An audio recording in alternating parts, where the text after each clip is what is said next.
معمولی خاص بات سیدنا خالد بن ولید کی طبیعت کی کہ آپ جان بوجھ کر خطرے مول لیتے تھے. یعنی دشمن سوچ نہیں سکتا تھا کہ کوئی شخص اس قسم کے خطرات لے سکتا ہے, اور اس کی توقع کے برخلاف غیر معمولی خطرات مول لے کر آپ ایسے ایسے کارنامے انجام دیتے تھے کہ جو ایلیمنٹ آف سرپرائز, یعنی دشمن کو حیران کر دینے والا ہوتا تھا, جو توقع نہیں کرتا تھا. اور یہ ایک بہت بڑا ایلیمنٹ تھا. ان کی بے جگری, ان کی دلیری, ان کی بے خوفی مثال بن گئی تھی. لوگ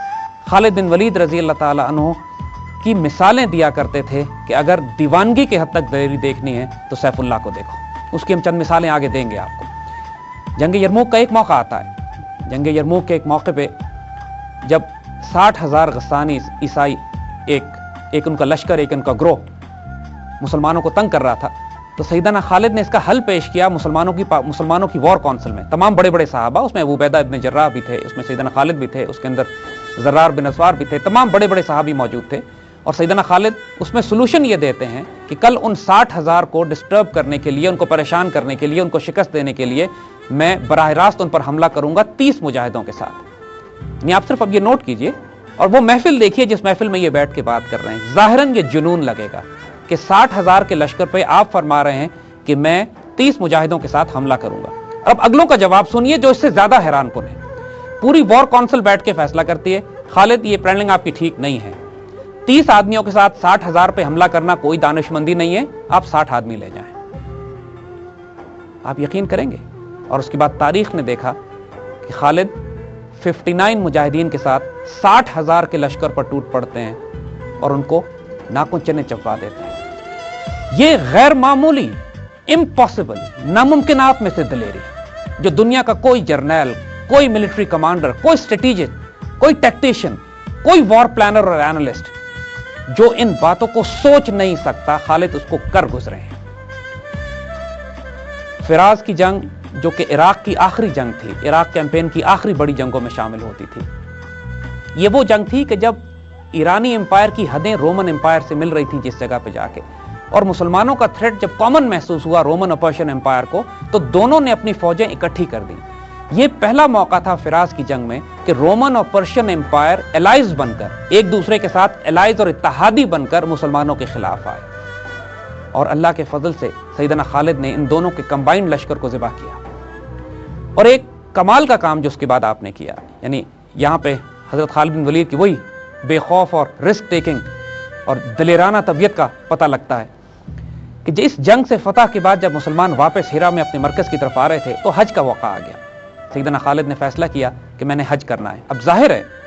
یہ رسک تھا کیونکہ مسلمان فوجیں ایک طرف عراق میں لڑ رہی تھیں, رومن اور پرشین امپائر سے برسر پیکار تھے, اور سیدنا ابو صدیق رضی اللہ تعالیٰ عنہ اس وقت مدینہ میں خلیفہ تھے, اور سیدنا ابو بکر سے آپ نے اجازت نہیں لی تھی. لیکن جیسے کہ رسک ٹیکر وہ تھے, سیدنا خالد نے پورے لشکر کو روانہ کیا ہیرا, اور بغیر کسی کو بتائے چند ساتھیوں کو ساتھ لے کر خاموشی سے دیوانہ وار منزلیں مارتے ہوئے حج کے موقع پر مکہ پہنچ گئے اور حج کیا. کسی کو بتایا نہیں, اپنے خیال میں بہت چھپ کے حج کیا تھا. اب یہاں پہ وہ کمال سیدنا ابوبکر صدیق کا بھی ہے کہ جب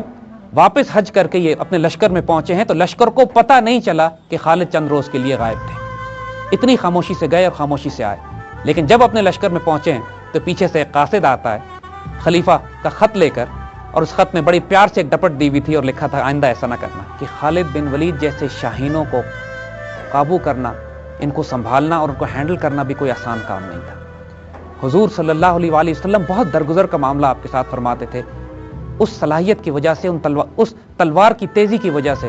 اس جلال اور ہیبت کی وجہ سے کہ جو اللہ تعالیٰ نے اور حضور کی دعا سے سیدنا خالد کو دے دیا گیا تھا, اور جو رول ان سے لینا تھا, جو کام لینا تھا ان سے.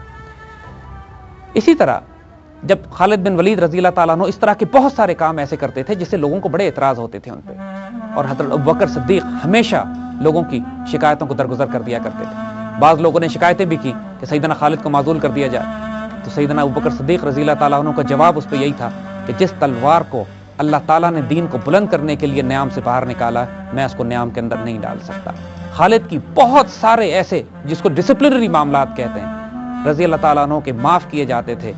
صرف اس لیے کہ ان کا جلال, ان کا جمال, ان کی شجاعت, ان کی دلیری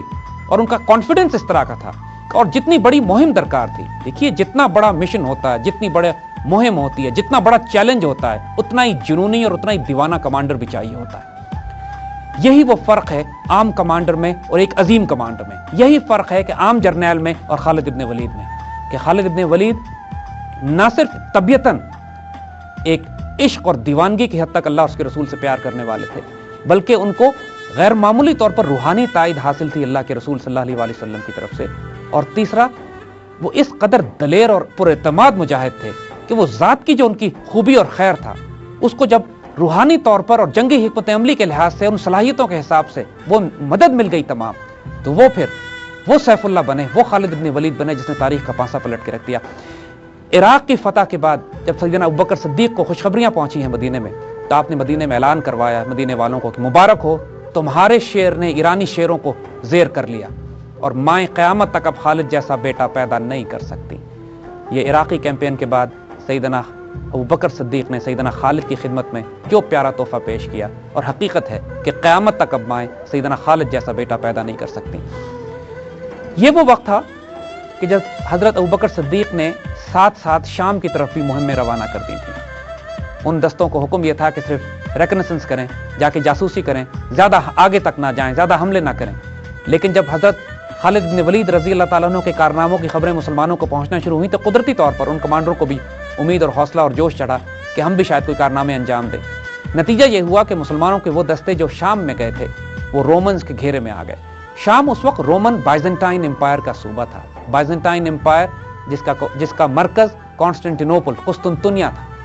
جس کی بشارت بھی حضور صلی اللہ علیہ وسلم دے چکے تھے کہ لتفتحن القسطنطنیہ فنعم الامیر امیرھا فنعم الجیش ذالک الجیش، کہ قسطنطنیہ بھی لازماً فتح ہوگا، اور جو فوج اس کو فتح کرے گی وہ جنتی ہے، اور جو امیر اس کو فتح کرے گا وہ جنتی ہے۔ تو قدرتی طور پر مسلمانوں میں جس طرح کسرا کے تباہ ہونے کی خبر حضور دے چکے تھے اور مسلمانوں کو ایمان کی حد تک یقین تھا کہ ایران پر مسلمان قبضہ کریں گے، اسی طرح مسلمانوں کو ایمان کی حد تک یقین تھا کہ رومن امپائر کو بھی مسلمان کیپچر کریں گے۔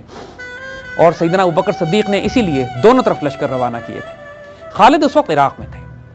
اور عراق سے جب وہ مسلمان کہ جو شام گئے تھے اور گھیرے میں آ گئے اور ان کو مدد کی ضرورت پڑی، تو سیدنا ابوبکر صدیق نے ایک خط لکھا سیدنا خالد کو اور ان کو حکم دیا کہ فوراً ان مجاہدین کی مدد کے لیے عراق کا محاذ دوسرے صحابہ کے حوالے کریں، اور اب شام کی مہم سیدنا خالد کو دی جا رہی تھی۔ سیدنا خالد کو جب یہ خط پہنچتا ہے تو دوبارہ ایک ایسا وہ کام کرتے ہیں جو تمام جنگی حکمت عملی کے تحت ناممکنات میں سے نہ کیا جا سکتا ہے، نہ ریکمینڈڈ ہے، اور نہ ہی کوئی ملٹری اسٹریٹجسٹ اس کو کرنے کا سوچ سکتا ہے۔ عراق سے شام جانے کے دو راستے تھے، ایک راستے کے اوپر رومن قلعے بنے ہوئے تھے، وہ ذرا خطرناک ہوتا، دوسرا راستہ طویل تھا، اور تیسرا راستہ ریگستان سے گزرتا تھا، لیکن وہ ایسا راستہ تھا کہ جس پہ کوئی فوج کوئی شخص گزر نہیں سکتا تھا کہ 5 دن بغیر پانی کے گرمی میں راستہ بھولنے کا اندیشہ، اور اگر راستہ بھول جائے تو موت یقینی۔ سیدنا خالد اس راستے سے صرف ایک گائیڈ کو ساتھ لے کر اپنی فوج کو لے کر نکلے ہیں، اور غیر معمولی طور پر ایک ایسا کام کیا ہے جو اس سے پہلے عرب تاریخ میں، مصر کی تاریخ میں، شام کی تاریخ میں اور عراق کی تاریخ میں کبھی نہیں کیا گیا کہ اس ریگستان کو ایک فوج نے عبور کیا ہو جب موت یقینی تھی۔ تمام بھیجنے والے یہ جانتے تھے کہ خالد پار نہیں کر سکیں گے۔ خالد کی طبیعت کو ایمان کی حد تک یقین تھا کہ شام ان کے ہاتھ سے فتح ہوگا، اور ان کو معلوم تھا کہ یہ ریگستان ان کا راستہ نہیں روک سکے گا۔ وہ جس وادی سے گزر کر گئے ہیں آج تک اس وادی کو سنیت العقاب کہا جاتا ہے، اور ایک واقعہ ہم یہاں بتانا چاہیں گے کہ کئی 100 سال کے بعد سیدنا خالد بن ولید کے انتقال کے جب عباسی خلافت تھی تو خلیفہ معتصم جب اس علاقے سے گزرا ہے تو اس کو کسی نے جھنڈا دکھایا ہے جو وہ ایک قلعے پہ لگا ہوا تھا، اور اس کو بتایا گیا ہے کہ یہ وہ جھنڈا ہے جو خالد بن ولید رضی اللہ تعالیٰ عنہ نے اپنے ہاتھ سے لگایا تھا۔ اور خلیفہ اس جگہ پہ اتر گیا، اس نے اس جھنڈے کو بوسہ دیا اور اپنی تمام فوج میں حکم جاری کر دیا کہ جو کوئی بھی اس علاقے سے گزرے گا اس جھنڈے کے احترام میں باادب ہو کے گزرے گا، پاپیادہ گزرے گا، سوار ہو کے نہیں جائے گا، کیونکہ اس جھنڈے پر ایک عقاب کا نشان بھی بنا ہوا تھا۔ اور سنا ہے یہ کہ یہ 18ویں صدی تک وہ جھنڈا سنیت العقاب میں لہراتا رہا ہے۔ اس کے بعد جب مسلمانوں کا زوال آیا، مسلمان بکھر گئے، تو وہ جھنڈا بھی اپنی جگہ سے ہٹ گیا۔ سنیت العقاب خالد بن ولید رضی اللہ تعالیٰ عنہ کا وہ شاندار کارنامہ تھا کہ جو تاریخ اسلامی میں، جنگی تاریخ میں اس کی مثال نہیں ملتی کہ جس طرح آپ عراق کی مہم سے شام کی طرف گئے. شام میں جو آپ نے کارنامے انجام دیے انشاءاللہ وہ بعد میں بات کریں گے.